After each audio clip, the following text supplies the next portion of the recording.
اچھا لسٹ کے اندر تیسرے نمبر پر بندہ کون سا ہے؟ کینہ رکھنے والا. کینہ نہیں. چوتھے نمبر پر کون سا بندہ ہے؟ رشتے ناطے توڑنے والا. کینہ ایکسپلین کر دیں. کینہ سے مراد نفرت، اور پھر ہمارے ہاں کیا ہوتا ہے؟ ہمارے ہاں یہ ہوتا ہے اس کے آباء و اجداد نے پرانی نسل میں اپنی شادی خوشی میں ہم کو دعوت نہیں دی تھی نا، اب آگے پوری نسل میں ہم بھی ان کے کسی پروگرام میں نہ جائیں گے نہ ان کو بلائیں گے.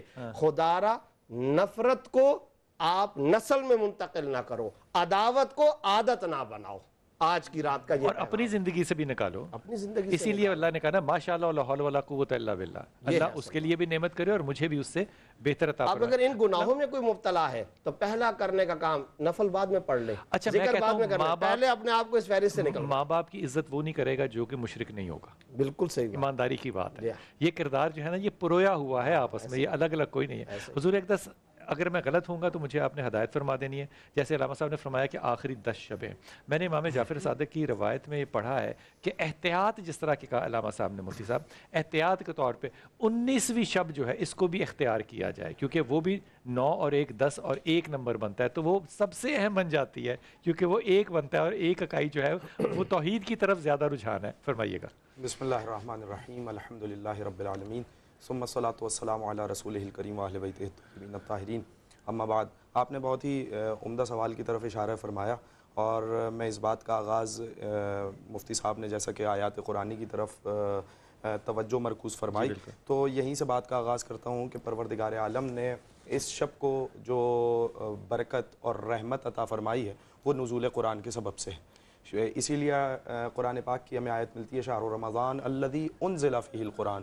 یہ رمضان وہ مہینہ ہے جس میں قرآن پاک کو نازل کیا گیا، یعنی ماہ مبارک رمضان کی نسبت نزول قرآن کی طرف دی. حالانکہ اس ماہ مبارک میں روزے بھی فرض کیے گئے، روزے بھی واجب ہیں اور ظاہر ہے واجب پہ عمل کرنا ہر مسلمان کے لیے لازم ہے، لیکن جو نسبت دی گئی یہ وہ ماہ مبارک رمضان ہے جس میں قرآن کو نازل کیا گیا.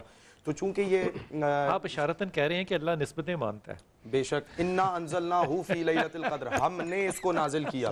میں اس میں اب آپ 2 چیزوں کی طرف آپ نے بات کا تذکرہ کیا تو میں نے فوراً اسی فقرے کی طرف مفتی صاحب نے جیسا کہ اس آیت کی طرف اشارہ کیا، انا انزلناہ فی لیلۃ القدر.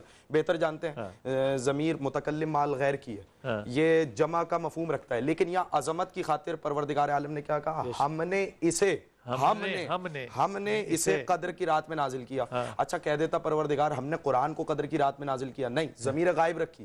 ضمیر غائب اس کتاب کی عظمت کے لیے ابہام رکھا تاکہ عظمت کی طرف اشارہ کیا جائے کہ ہم نے اسے اس باعظمت کتاب کو شب قدر میں نازل کیا.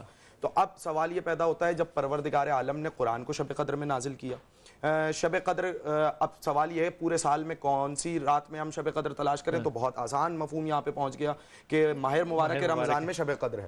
اتنا ہمیں کم سے کم طے ہو گیا ہمارے لیے کہ ماہ مبارک رمضان میں ہمیں شب قدر ملنی ہے. اب سوال یہ ہے کہ یہ ایک رات 1000 مہینوں سے بہتر ہے تو کون سی رات ہے؟ اس کے بارے میں مفسرین کے درمیان بھی، محدثین سے بھی ہم تک جتنی روایات آئی ہیں اس میں کئی طبقات آئے ہیں. ایک وہ طبقہ جس کی طرف مفتی صاحب نے اشارہ فرمایا کہ حضور اکرم صلی اللہ علیہ وآلہ وسلم کے حوالے سے بھی ملتا ہے کہ آخری 10 راتوں میں عبادت کے لیے کمر کس لیا کرتے تھے. تو یہ جو تعبیر ہے نا کمر کسنے کی، یہ یعنی یہ اشتیاق دلایا جا رہا ہے، یہ رغبت دلائی جا رہی ہے کہ جیسے حضور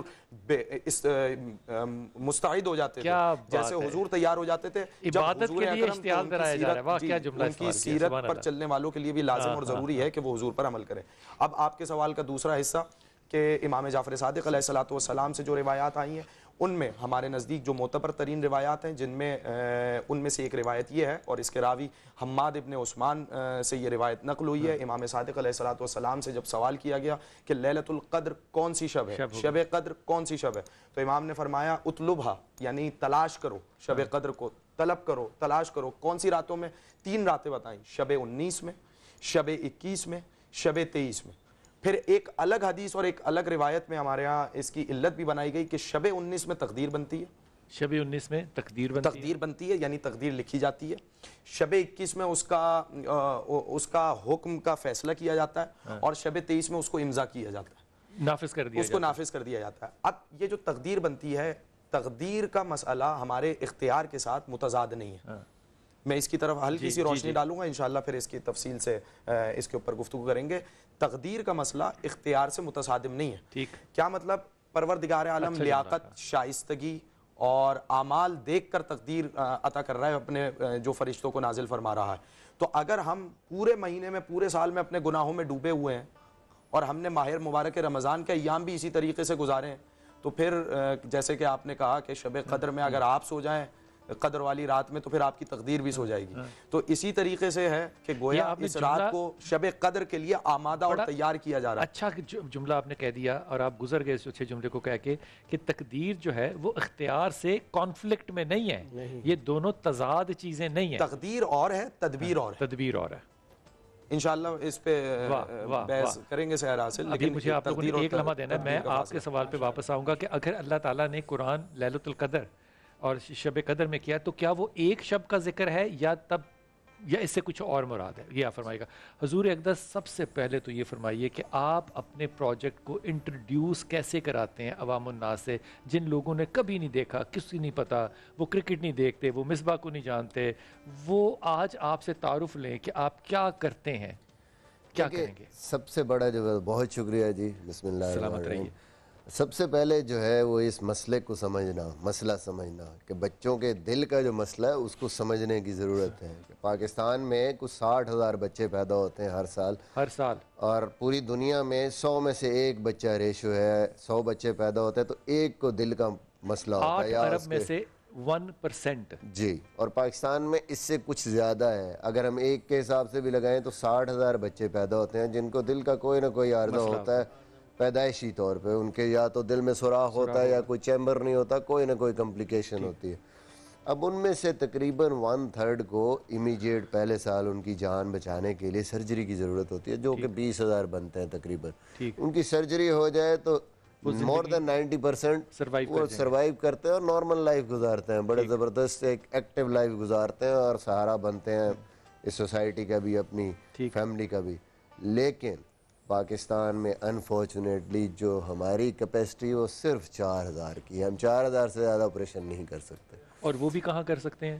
وہ بھی ڈیفرنٹ چلڈرن ہاسپٹل ہے, یہاں آغا خان میں بھی ہوتا ہے, پھر اتفاق ہاسپٹل میں ہوتا ہے, ڈیفرنٹ جگہ ہیں. ڈاکٹرز بھی کم ہیں کیونکہ اس کے لیے ڈاکٹر اسپیشلسٹ نہیں چاہیے, سپر اسپیشلسٹ چاہیے. 8 سے 10 ہمارے پاس پیریاڈک کارڈک سرجنز ہیں پورے پاکستان. کارڈک سرجن ہونا الگ بات ہے, پیڈیاٹرک کارڈک سرجن ہونا ایک اور بات ہے. کارڈیالوجسٹ 30 سے 35 کارڈیالوجسٹ ہیں جو کہ ڈائیگنوز کر سکتے ہیں بچوں کے دل کے مرض کو. اور اس کے علاوہ آپ کے پاس پھر انیستھیزیا کے اسپیشلسٹ, پھر پیرامیڈک سٹاف, وہ بڑا امپورٹنٹ ہے. اگر آپریشن ٹھیک بھی ہو جائے تو اس کے بعد کی جو کیئر ہے وہ اگر نہیں ہوگی تو پھر بھی آپ کے بچے جو ہے وہ ان کو بچانا مشکل. اس کو بار الگ الگ ہاسپٹلز میں بکھیرا نہیں جا سکتا, اس کو کہیں ایک جگہ اکٹھا کرنا پڑے گا. الگ ہاسپٹلز میں چھوٹے چھوٹے ڈپارٹمنٹس میں یہ کام ہو رہا ہے, لیکن مسئلہ یہ ہے کہ جب تک ایک سینٹر آف ایکسیلنس نہیں بنے گا, یہ جو ہیومن کیپٹل جو ہم نے بنانا ہے, یہ جو ہم نے ڈاکٹرز بڑھانے ہیں اور یہ جو ہم نے سرجنز بڑھانے ہیں, یہ نہیں بڑھ سکتے. باہر سے لوگ آگے کام نہیں کر سکتے. اس لیے یہ ہمارا انیشیٹو ہے کہ ہم نے 3500 بچوں کی سرجریز تو کرائی ہیں اب تک, لیکن 3500 بچوں کی تو سرجریز ہو چکی ہیں. لیکن جو سب سے بڑا ایشو ہے وہ یہ ہے کہ ہم ایک سینٹر آف ایکسیلنس بنائیں جہاں پہ ہم جو کیپیسٹی ہے. یہ اس وقت سینٹر کہاں پہ بن رہا ہے؟ یہ لاہور میں بن رہا ہے جی. یونیورسٹی آف لاہور نے ہمیں لینڈ دیا ہے وہاں پہ, وہ آپ کو انہوں نے ڈونیٹ کیا زمین یونیورسٹی آف لاہور. اور ابھی تک کتنا بن چکا ہے؟ یہ گرے اسٹرکچر اس کا کمپلیٹ ہوا ہے, اب فنیشنگ کی سٹیج میں جا رہا ہے.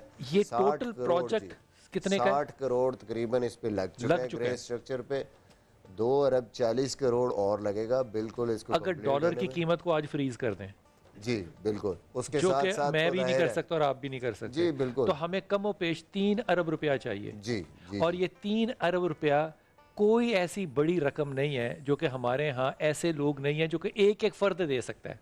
بالکل, ایسے لوگ ہیں. ایک ایک فرد کی بھی بات ہے. اور سب سے بڑی بات یہ ہے کہ دیکھیں مل کے سارے کام کتنے آسان ہوتے ہیں, کتنے آسان ہوتے ہیں. 24 کروڑ کم از کم آپ رف اندازہ لگائیں تو پاکستان کی آبادی, اور 1 لاکھ لوگ اگر سیریس ہو جائے 2-2 ہزار مہینہ دے دیں 2,000 مہینہ 1 سال کے لیے دے دیں, ہاسپٹل تیار ہو جائے گا. تو ہم نے مل کے ہی کرنا ہے یہ سب کچھ. یہ ہاسپٹل جب کہتے ہیں رات کے حوالے سے جو لوگ سن رہے ہیں ابھی فیصلہ کر لیں, ابھی اکاؤنٹ بھی آپ کو نظر آ جائے گا, آن لائن ٹرانسفر کر سکتے ہیں. Online transfer, Pakistan children heart foundation online transfer, اللہ کی, اور یہ اکاؤنٹ اللہ کی طرف کھل جائے گا, یہ وہاں اکاؤنٹ کھل جائے گا. اور میں آپ کو حلفاً کہہ رہا ہوں 2 علماء کی موجودگی میں, یہ جو آپ ڈونیشن کریں گے نا, اس کا اثر آپ کو اپنی قبر میں پڑے گا جا کے, جہاں پہ امال کی کمی ہوگی نا وہاں پہ یہ امال بچائیں گے. لیکن دیکھیں میں وقفے پہ جاؤں گا, ایک چھوٹے سے واپس آتا ہوں, پھر بات کرتا ہوں. جب ہاسپٹل بن جائے گا نا, اس کے بعد ہم مصباح پہ یہ زور لگائیں گے کہ اب اس کو ٹیچنگ ہاسپٹل بنائیں, اور یہاں سے وہ HR ہیومن ریسورس پیدا کریں جو کہ صرف پاکستان کے لیے نہیں, جو باہر کے ممالک کے لیے. یہ ہوگا وہ صدقہ جاریہ جس کے لیے ہم نے 3 ارب روپیہ اکٹھا کرنا ہے, اور انشاءاللہ تعالی ضرور کریں گے. وقفہ لیتے ہیں, واپس آتے ہیں.